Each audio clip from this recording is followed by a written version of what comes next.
Hi, I'm Jim Gehring from Brown Tool Auctions. What we have here are 5 different hammers. A hammer is sometimes called the king of tools, and maybe the oldest and most basic form of tool. The first time a caveman picked up a rock and used it to hit something with it, he probably invented the first hammer. That being said, the hammer is a very basic form of tool. There are literally thousands of different types. I know of a museum up in Alaska that's devoted to nothing but different kinds of hammers, and they have thousands of them.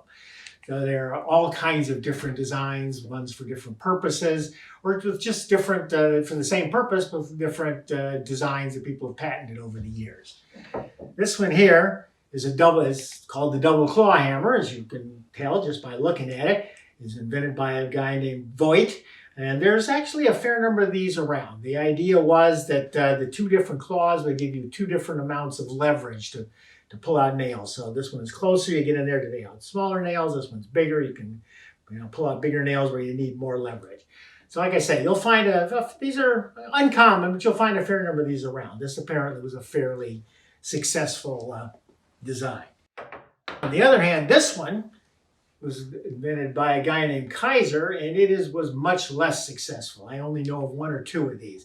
And his idea was, instead of putting in a double 2 different claws like the Voigt patent, he just put one in, but he put it on the side. And what's interesting about this is if you look at his actual patent, he had a whole series of claws, of notches along the claw at different positions. So he had the same basic idea that Voigt did, but his idea was to give you different amounts of leverage in different sizes by having different notches at different spots along the claw there.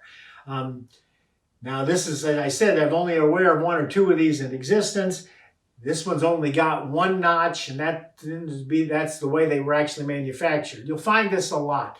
The patent will have a very elaborate design, but then when it comes time to manufacture the thing, people look at it and say, well, that's going to be a lot of trouble. It's going to be very expensive to manufacture. So the actual production tool winds up being a lot simpler than the patent. And the way this is wound up with just the 1 notch in it, it really doesn't give you any real advantage to just having a regular claw hammer with a notch at the end. So as a result, there aren't very many of these around. It was not very successful. This one, the claw on this one is just, as you see, instead of being a notch like this, which is designed to get underneath the head of a nail, this is just a big single claw. This was designed specifically for pulling staples. This one is a pretty uncommon one. It's marked as having been manufactured by the Shapley Hardware Company, I should say, out of St. Louis, but it actually is a patent. It was patented by a guy named McCormick. It was a design patent, which are design patents you find less commonly than utility patents. A utility patent is what you normally think of as a patent. The guy has invented some new unique way of doing something. It actually does something. A design patent is really just like it says. It's kind of more like a trademark or a copyright almost. They're just designing the appearance of it or the decoration or whatever. So you'll find that sometimes in tools as well. And they didn't have enough ingenuity to get the utility patent. It wasn't different enough for a utility patent, but it's different enough looking that they could get a design patent.